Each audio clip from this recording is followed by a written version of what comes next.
Bonjour à tous. L'intitulé de notre présentation est Comparative and Parametric Study on Angle Values Finite Element Plates.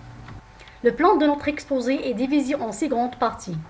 Problématique, objectif, rappel de la théorie des plaques, méthode analytique en utilisant la formulation forte, exemple de plaques avec différents types d'appui, validation des résultats et on termine par une conclusion générale.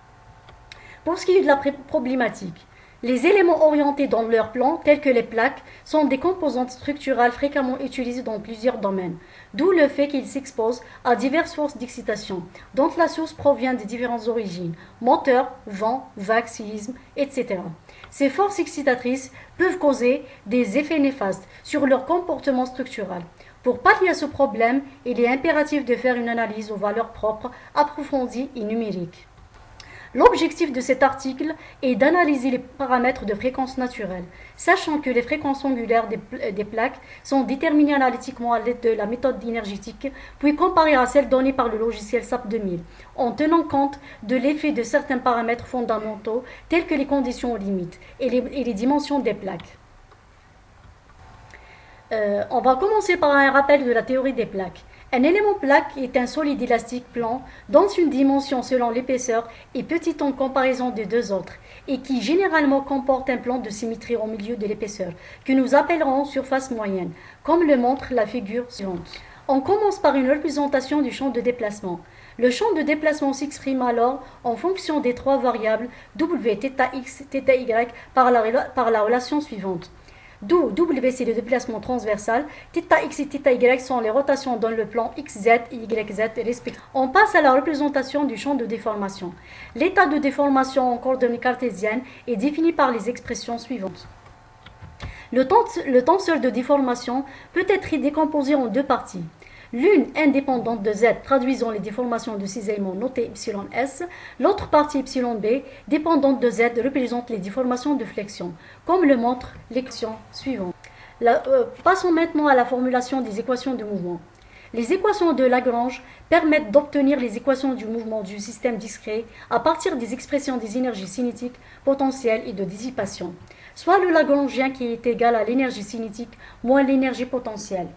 On a respectivement pour l'énergie cinétique T et l'énergie potentielle totale V les équations suivantes. D'où les équations du mouvement mq de point plus cq point plus k fois q est égal à f de T.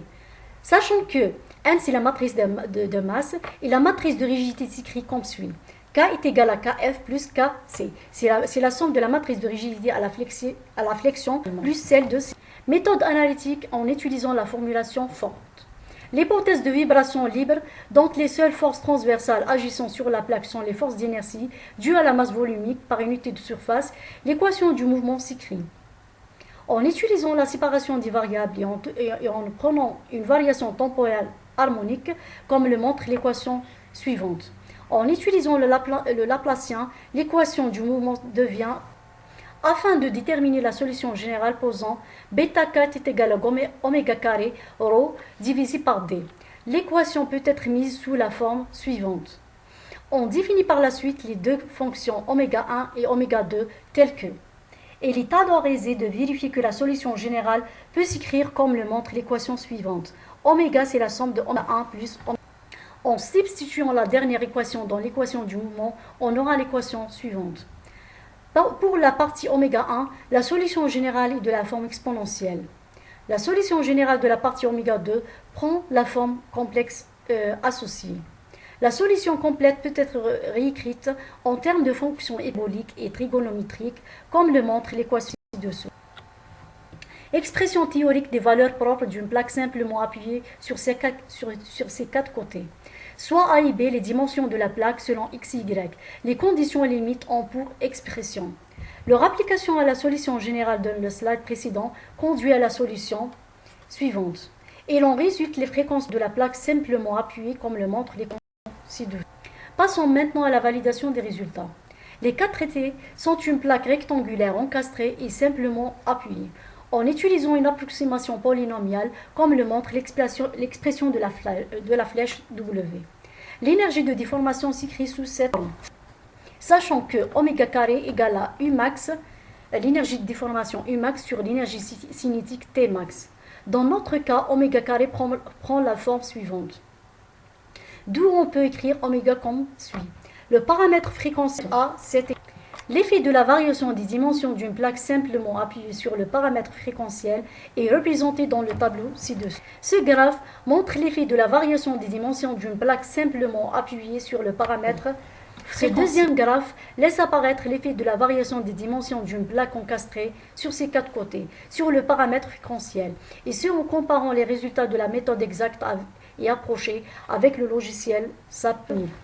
Le troisième graphe, par contre, ne montre l'effet de la variation des conditions d'appui d'une plaque sur le paramètre fréquentiel. On termine par une conclusion générale. L'établissement et la solution des équations du mouvement dynamique dans les solides tridimensionnels sont difficiles.